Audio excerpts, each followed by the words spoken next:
بسم اللہ الرحمن الرحیم۔ محترم سامعین و ناظرین، صاحب نزہۃ المجالس علامہ عبد الرحمن الشافعی رحمۃ اللہ علیہ نے اپنی کتاب نزہۃ المجالس میں تفسیر رازی کے حوالہ سے ایک واقعہ نقل کیا ہے۔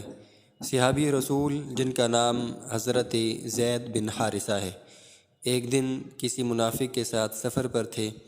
جب ایک ویران جگہ پر پہنچے تو حضرت سیدنا زید بن حارثہ رضی اللہ تعالیٰ عنہ آرام کی غرض سے لیٹے اور سو گئے۔ اس منافق دوست نے جلدی سے آپ کے ہاتھ پاؤں باندھ دیے۔ آپ بیدار ہوئے تو پوچھا، یہ کیا کر رہے ہو؟ وہ کہنے لگا، میں تجھے معاذ اللہ ذبح کرنا چاہتا ہوں، کیونکہ تو اپنے نبی حضرت محمد صلی اللہ علیہ وآلہ وسلم کے ساتھ بہت پیار کرتا ہے۔ یہ سن کر حضرت زید رضی اللہ تعالیٰ عنہ کی زبان سے نکلا، یا ارحم الراحمین اغثنی۔ تو اس منافق کو آواز آئی کہ اس کو قتل نہ کر۔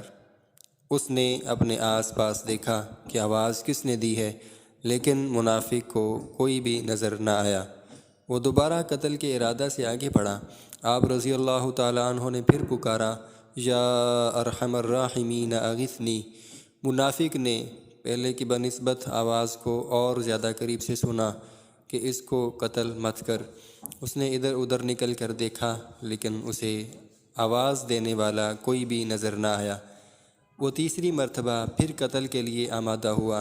آپ نے پھر پکارا، یا ارحم الراحمین اغثنی۔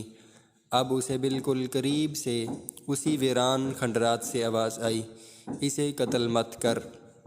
وہ منافق پھر آگے بڑھ کر دیکھنے لگا کہ آواز دینے والا کون ہے۔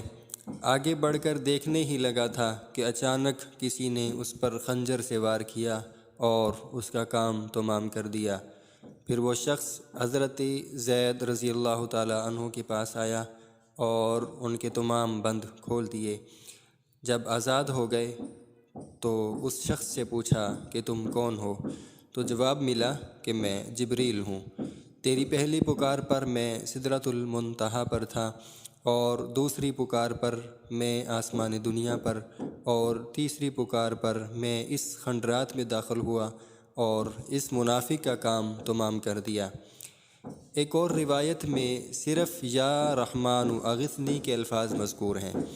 چنانچہ صاحب نزہۃ المجالس نے ایک روایت نقل کی ہے جس کا مفہوم ہے کہ نبی کریم صلی اللہ علیہ وآلہ وسلم ایک شخص کے پاس سے گزرے تو وہ پکار رہا تھا، یا ارحم الراحمین اغثنی۔ تو جان سے پیارے آقا صلی اللہ علیہ وآلہ وسلم نے فرمایا، اے شخص، جو کچھ مانگنا ہے مانگ لے، کیونکہ اللہ تعالیٰ کی رحمت تیری طرف متوجہ ہے۔ لہٰذا پتہ چلا کہ اس طرح اللہ تعالیٰ کو پکارنا بہت پسند ہے۔ اللہ تعالیٰ فوراً اس پکارنے والے کی حاجت کو پورا فرمائے۔